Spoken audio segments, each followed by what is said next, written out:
Kamu udah jaga makanan, udah nggak makan pedas, nggak minum kopi, nggak makan yang terlalu berlemak, santan-santan, udah ikutin semua saran yang ada di sosial media, udah makan obat, tetapi penyakit lambung kamu nggak sembuh juga. Hari ini saya akan membahas kenapa penyakit lambung sulit sembuh dan bagaimana solusinya.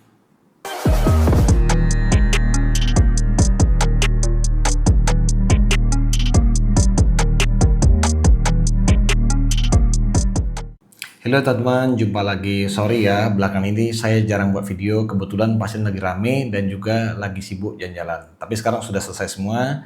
Teman-teman, hari ini kita akan membahas topik yang sangat menarik. Kenapa sih penyakit lambung kamu tuh sulit untuk sembuh? Nah, yang pertama adalah pola makan yang tidak baik ya. Banyak orang kalau lambungnya udah agak enak sedikit, langsung makan goreng-gorengan yang berlemak-lemak, santan-santan, kopi, asam, yang pedes-pedes, kadang-kadang cabainya sampai level-level tinggi 5, 6, ada lagi yang sampai level setan ya. Jadi dokter, saya dikasih sama teman saya mie level. Saya sungkan, jadi saya makan aja. Hal tersebut adalah salah. Jadi teman-teman, kalau kita ada gangguan lambung atau udah pernah kena sakit lambung, kita nggak boleh makan yang terlalu pedes banget. Terus kalau kita ada gangguan lambung juga, kopi-kopi dihindari. Kadang orang yang nggak ada gangguan lambung pun kalau makannya terlalu pedas, terlalu asam, secara berulang kadang-kadang lambungnya itu permukaan lambungnya bisa tipis dan terjadi luka lambung. Selanjutnya juga pola makan yang lain itu adalah jam makannya yang nggak teratur. Di sini saya mau tanya dulu teman-teman, ada nggak kalau misalnya kalau waktu kerja, waktu sekolah itu makannya jam 7, jam setengah 7. Terus waktu libur, waktu nggak kerja, waktu nggak masuk kantor, bangun di jam 10, jam 11, jam 12, makan jam 1. Ada nggak gitu? Hal tersebut adalah nggak baik. Jadi teman-teman, walaupun kita libur, itu usahakan jam makan kita teratur. Sama juga teman-teman kalau lagi kerja, misalnya makan siang tuh jam-jam 12, jam 1. Janganlah makan siangnya gara-gara kita lagi kita lagi sibuk, lagi banyak jadwal, terakhir makan siangnya sampai jam 3, jam 4. Ya sesekali sih kalau nggak terhindarkan mau gimana lagi. Tetapi jangan lewat dari 1 jam. Misalnya kamu makan jam-jam 12, jam 1 misalnya, kita bilang jam 1 lah, udah lambat sih itu.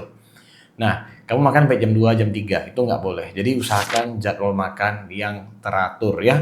Makan pagi, makan siang, makan malam. Walaupun lagi sibuk, walaupun ada acara. Yang kedua adalah penyebab sakit lambung kamu sulit sembuh adalah adanya infeksi Helicobacter pylori. Helicobacter pylori adalah salah satu bakteri yang dapat hidup di lambung kita. Bakteri ini itu biasanya didapat dari makanan ya. Kalau teman-teman, bakteri ini agak unik sedikit. Nah, bakteri ini, Helicobacter pylori ini, dia tuh hidup dengan orang dengan asam lambung tinggi. Lah, seharusnya kan asam lambung itu kan membunuh kuman ya, membunuh bakteri yang masuk ke dalam lambung kita. Kalau ini terbalik, kuman Helicobacter pylori ini, bakteri ini, dia suka hidup dengan orang asam lambung tinggi. Jadi kuman ini kalau masuk dalam lambung kita, dia tuh hidup di sel-sel di lambung kita yang lama-lama dia menggerogoti, menggigit daripada sel mukosa atau selaput lendir lambung kita. Jadi kalau orang yang ada bakteri Helicobacter pylori ini, dia senantiasa perutnya sering gak enak. Jadi dia karena dia menggerogoti mukosa lambung kita, selaput lendir lambung kita, lama-lama timbullah luka. Nah, luka kalau ada Helicobacter pylori lama-lama bisa terkena tumor lambung. Tapi nggak segampang itu teman-teman. Jadi dokter gimana caranya biar kami tahu tuh kami itu terkena bakteri? Jadi gini, kalau sakit lambungnya berulang-ulang, nggak nyaman, gembung-gembung terus, boleh teman-teman ke dokter penyakit dalam, khususnya bagian gastro, itu biasanya akan lakukan pemeriksaan. Nah, kalau biasanya yang paling akurat untuk melihat kuman lambung ini adalah dengan lakukan endoskopi. Nah, endoskopi paling akurat. Nomor 2, kalau nggak mau endoskopi, bisa tes napas UBT. Dia seperti niup kayak ada pipet gitu, kayak ada balon. Nanti akan dicek ada nggak bakterinya. Nama ceknya UBT, Urine Breath Test.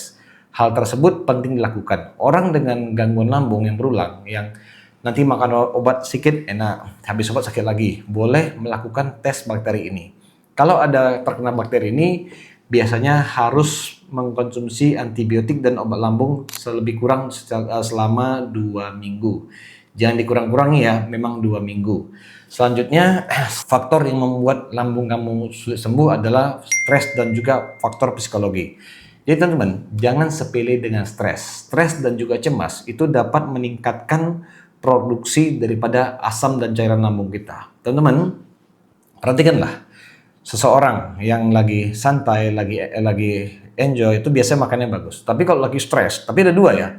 Ada juga stres memakan terus ya. Tetapi rata-rata orang kalau stres tuh produksi gas lambung meningkat, bawaannya bisa mual, muntah, cemas, nggak nyaman, semua segala macam. Kadang-kadang ada juga yang sesak. Jadi salah satu yang menyebabkan sakit lambung kamu tuh nggak sembuh adalah stres. Jadi kendalikan stres dan cemas kita ya.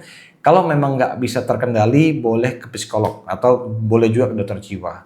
Selanjutnya, yang paling penting adalah obat tidak diminum dengan cara yang benar.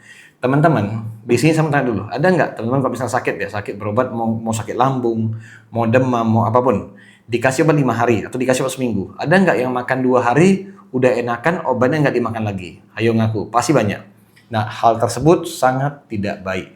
Contohnya, seseorang dengan penyakit lambung ya, dispepsia ataupun gastritis itu biasanya memerlukan pengobatan seperti dikasih terapi PPI ya, kayak lansoprazol, omeprazol, itu biasanya 2 minggu bisa sampai 4 minggu. Banyak pasien-pasien kita juga kita lihat, dokter saya udah makan 3 hari udah enak, saya nggak makan obat lagi, atau saya bolong-bolong lupa-lupa. Hal tersebut sangat tidak disarankan. Kenapa? Karena belum pulih lambungnya, belum hilang luka-lukanya, kita nggak makan obat lagi. Yang ada tanggung sembuhnya. Jadi teman-teman, saya ringkas lagi. Yang pertama, pola makan yang tidak konsisten. Jadi harus konsisten ya makannya ya. Yang kedua, infeksi bakteri Helicobacter pylori. Selanjutnya, faktor stres dan psikologis. Yang selanjutnya adalah obat tidak diminum dengan benar. Kalau kita bisa menghilangkan keempat faktor ini, maka lambung teman-teman akan segera pulih.